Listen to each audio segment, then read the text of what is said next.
Randy Orton est aujourd'hui l'une des plus grosses superstars de la WWE. Multiple fois champion du monde, champion par équipe, champion intercontinental, double vainqueur du Royal Rumble, voici un aperçu de la légendaire carrière du Legend Killer.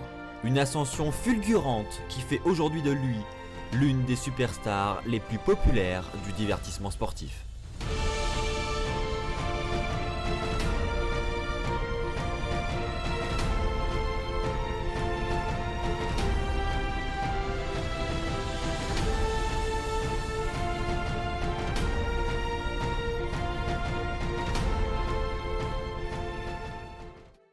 Randy Orton est né le 1er avril 1980 à Knoxville dans le Tennessee.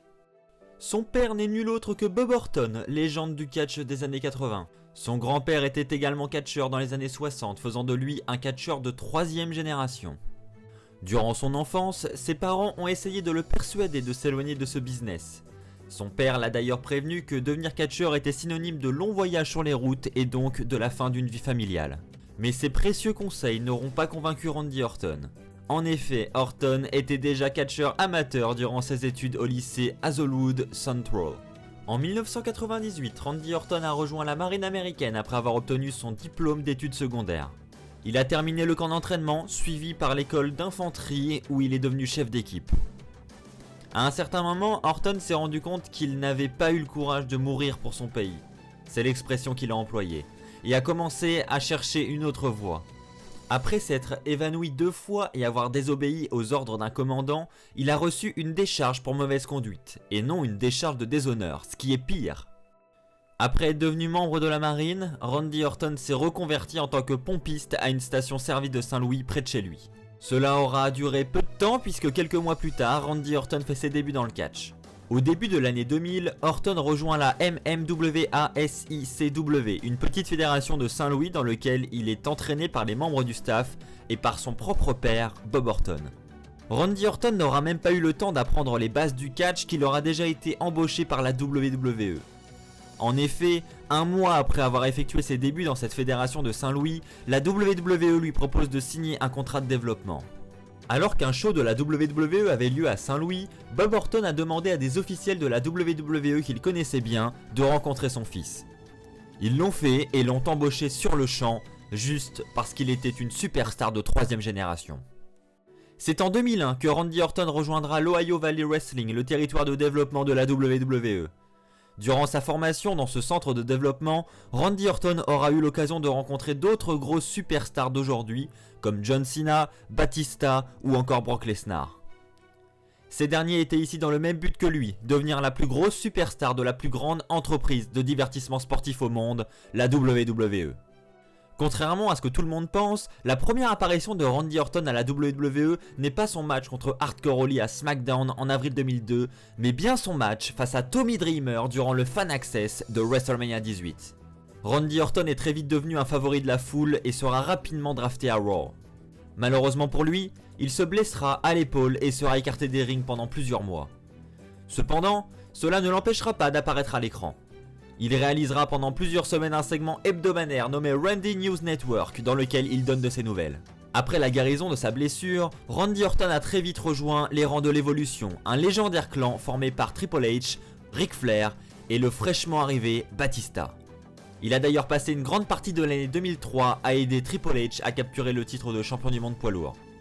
Ce rapprochement vers Triple H ne l'aura cependant pas empêché de devenir le 2e plus jeune champion intercontinental de l'histoire, juste derrière Jeff Hardy, en battant Rob Van Dam lors de Armageddon 2003.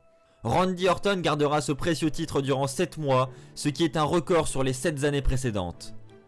C'est finalement Edge qui le battra en juillet 2004 lors du pay-per-view Vengeance. Après avoir perdu son titre, Randy Orton remporte une bataille royale pour devenir challenger numéro 1 au titre de champion du monde poids lourd, ce qui fut un énorme accomplissement pour une superstar de tout juste 24 ans. Mais un énorme accomplissement qui n'en est rien après ce qu'il a accompli à SummerSlam 2004. En effet, lors du plus grand pay-per-view de l'été, Randy Orton affronte Chris Benoit dans un match pour le titre de champion du monde poids lourd, remporte le match et devient ainsi la plus jeune superstar de l'histoire à devenir championne du monde. Il avait tout juste 24 ans. Cet exploit ne plaira pas à tout le monde. En effet, le lendemain à Raw, Triple H, jaloux de la réussite de Randy Orton, l'attaque dans un populaire segment de Raw. Une rivalité commencera et mènera Randy Orton à la perte du titre face à Triple H lors de Unforgiven 2004. Dans la suite de sa carrière, Randy Orton aura diverses rivalités et d'autres opportunités pour le titre mondial, mais sans succès. Il continuera à se proclamer comme étant le Legend Killer, en français le tueur de légende. Ce dernier, se vantant d'être la superstar de demain, avait un total manque de respect pour les légendes de la WWE. En 2005, il tentera de mettre fin à la série d'invincibilité de l'Undertaker lors de WrestleMania 21, mais n'y parviendra pas. Durant sa carrière, Randy Orton aura également tenté des alliances avec certaines superstars. C'est ce qu'il a fait en 2006, lorsque Edge lui a demandé de se joindre à lui pour affronter la DX.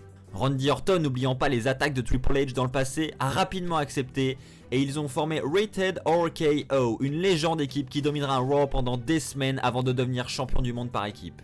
Après avoir perdu les titres par équipe, les deux se sont rapidement concentrés sur le titre de la WWE, ce qui a amené une réelle tension entre les deux superstars. C'est seulement durant l'été 2007 que Randy Orton deviendra le challenger numéro 1 au titre de John Cena. Après une série de matchs pour le titre, Randy Orton ne parviendra pas à s'en emparer. Durant un épisode de Raw en septembre 2007, John Cena se blessera après un match et une sauvage attaque de Randy Orton. Cette blessure causera à John Cena la perte du titre de la WWE qui est obligé de le rendre vacant. C'est à partir de ce moment que Randy Orton sera surnommé The Viper, en français la vipère. C'est finalement lors de No Mercy 2007 que Randy Orton sera nommé comme le nouveau champion de la WWE par le président Vince McMahon en personne lors d'un segment d'ouverture. Il conservera ce titre jusqu'à Backlash 2008 avant de le perdre face à Triple H dans un Fatal 4-Way Elimination Match. Il affrontera Triple H à One Night Stand quelques mois plus tard dans un Last Man Standing match et se brisera la clavicule après une mauvaise chute à l'extérieur du ring. Randy Orton s'absentera pendant plusieurs mois pour se remettre de cette blessure avant de revenir en septembre 2008 aux côtés de Cody Rhodes et de Ted DiBiase pour former un nouveau clan nommé Legacy. Ce clan permettra notamment à Randy Orton de remporter le Royal Rumble match en 2009, ce qui lui offrira un match pour le titre de la WWE dans le main event de WrestleMania 25 face à Triple H dans une rivalité qualifiée comme l'une des plus personnelles de l'histoire de la WWE. Il ne parviendra pas à s'emparer du titre mondial lors du plus gros show de l'année, mais réussira à s'en emparer un mois plus tard dans un moment historique. En effet, il remporta ce titre dans un match par équipe 3 contre 3 où le titre mondial de Triple H était en jeu. La Legacy continuera sa domination jusqu'à WrestleMania 26 où les trois membres du clan s'affrontent dans un match triple menace. C'est finalement Randy Orton qui en ressortira vainqueur. A la suite de ce clan, Randy Orton enchaînera les rivalités, les titres mondiaux jusqu'en décembre 2013 où ce dernier a une fois de plus écrit l'histoire. En effet, après avoir remporté la mallette Money in the Bank et après l'avoir encaissé avec succès sur Daniel Bryan à SummerSlam, il a battu John Cena dans un TLC match pour unifier les titres mondiaux et ainsi devenir le premier WWE World Heavyweight Champion. Randy Orton sera présenté le lendemain par Vince McMahon et le nouveau clan de l'autorité comme le nouveau visage de la WWE. Randy Orton conservera son titre jusqu'à WrestleMania 30 avant de le perdre face à Daniel Bryan dans un match triple menace auquel Batista participait. A la suite de cette perte, Randy Orton en profitera pour reformer le clan de l'évolution 11 ans après sa création. Cette alliance ne durera que quelques mois puisque Batista prendra ensuite la décision de quitter la WWE. En fin d'année 2015, Randy Orton formera une alliance avec la Wyatt Family qui lui permettra de remporter les titres par équipe de SmackDown avec Bray Wyatt. Leur règne aura cependant été très court puisqu'il n'aura duré que un mois. Un mois plus tard, Randy Orton écriva une fois de plus l'histoire en remportant pour la deuxième fois de sa carrière le Royal Rumble match 2017. Il décidera d'affronter son ex-partenaire par équipe à WrestleMania 33 pour le titre de la WWE, match qu'il remportera, ajoutant ainsi un 13e titre mondial à son palmarès. Ce 13e titre mondial ne restera que un mois autour de ses hanches. C'est Jinder Mahal qui lui rivera les épaules au sol pour s'en emparer lors de Backlash 2017. A la suite de cette perte, Orton se dirigera vers un titre qu'il n'a jamais remporté au cours de sa carrière, le titre des États-Unis. Il affronta donc Bobby Roode à Fastlane 2018 dans un match pour le titre des États-Unis. Un RKO lui permettra de s'emparer de la ceinture, manquant à son palmarès, faisant de lui le 10e Grand Slam Champion de l'histoire, c'est-à-dire la 18e personne à remporter un titre par équipe, un titre intercontinental, un titre des États-Unis et un titre de champion du monde. Vous l'aurez compris, Randy Orton doit une grande partie de sa popularité à son grand palmarès. Il a été 9 fois champion de la WWE, 4 fois champion du monde poids lourd, 1 fois champion intercontinental, 1 fois champion par équipe de SmackDown, une fois champion par équipe de la WWE, une fois champion des États-Unis. Il est vainqueur du Royal Rumble 2009 et 2017, et vainqueur du Money in the Bank Ladder Match de Raw en 2013. C'est donc au travers de ses 16 ans de carrière que Randy Orton est aujourd'hui devenu l'une des superstars les plus populaires du divertissement sportif. C'est ainsi que s'achève cette vidéo sur l'histoire de Randy Orton, j'espère réellement qu'elle vous a plu. Si c'est le cas, n'hésitez pas à lâcher un pouce bleu, n'hésitez pas à vous abonner pour ne rater aucun des futurs documentaires qui sortiront sur la chaîne.